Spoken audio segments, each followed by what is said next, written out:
Hi everyone, Doug Sewell here, and today we're going to have an aftermarket review of the Nexus 5. Now, the Nexus 5 isn't exactly a new phone, but it's also not really old either. I've had the phone for about 5.5 months, and while initial reviews were great, let's take a look at how it holds up over time, because 5.5 months in the tech world makes it seem like dinosaurs were around. Let's get into the review. Let's begin with performance. For those of you who don't remember, the Nexus 5 sports a Qualcomm Snapdragon 800 processor, and it is a beast. Clocked at 2.3 gigahertz, this thing does not slow down, ever.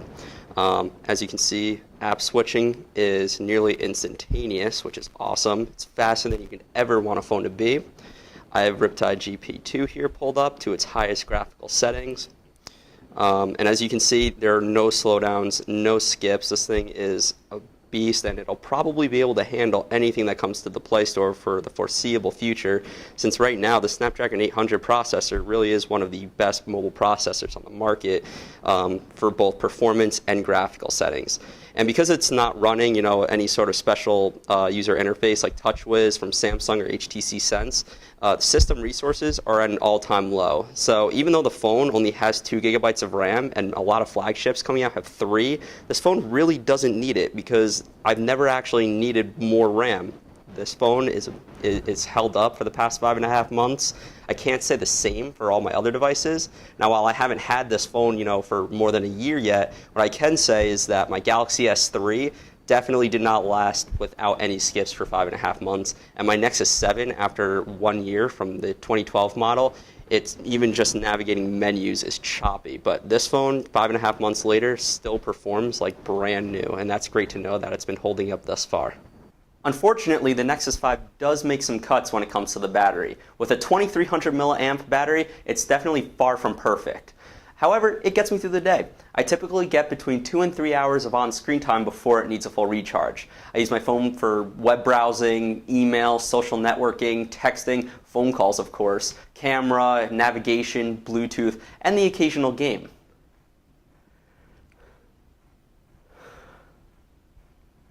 Despite making it through an entire day, which is great, I do need to constantly be aware with what I'm doing, such as changing brightness, Wi-Fi, turning Bluetooth on and off, and it would be nice to not have to worry about all these settings changes just to make sure that I have enough power to get me through from morning till night. The good news, however, is that I did an experiment. For 2 days, I used my phone for the bare minimum, and with 30 minutes of on-screen time, I had enough battery to make it through a third day if I wanted to. So if you want your battery to last long, just, don't use your phone for a phone. Nexus 5 owners did get an update to 4.4.2 KitKat, which helped the camera tremendously. However, it's still far from perfect. As you can see here, you still need to be very mindful of where you take your pictures and what type of lighting you have. Not even HDR Plus mode could have helped me here. However, the phone still does take some great video. Now watch my girlfriend play with a puppy with a Nexus 5 shot in 1080p.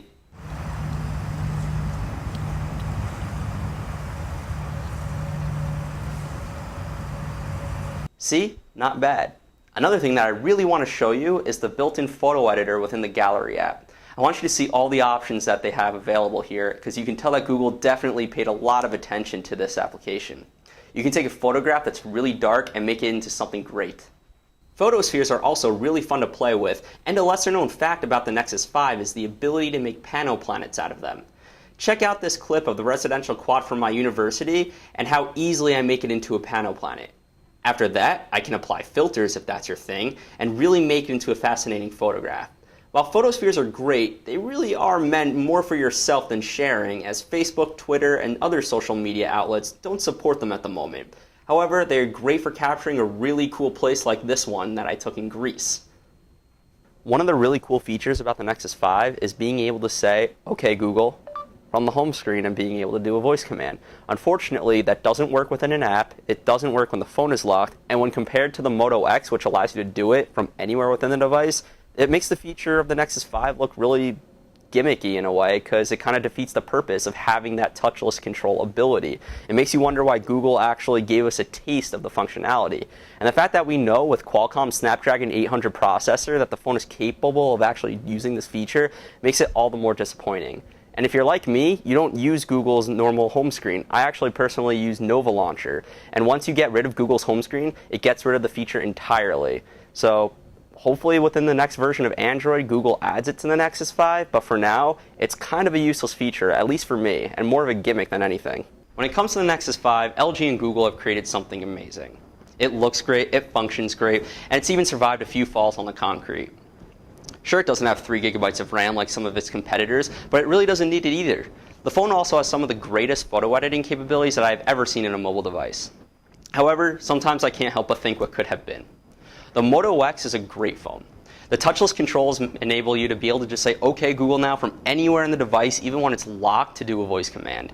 The fact that the Nexus 5 is fully capable of doing this makes it all the more disappointing that the feature actually wasn't implemented in the end.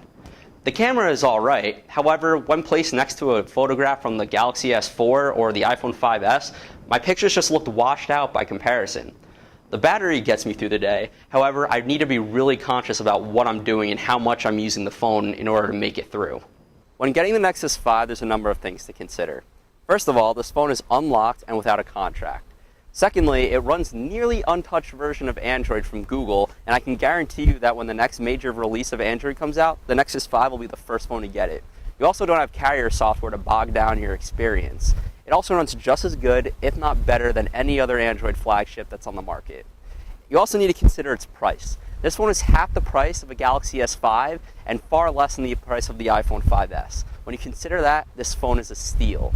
So overall, despite its shortcomings, this phone is a wonderful package and one of the best phones you can get on the market today.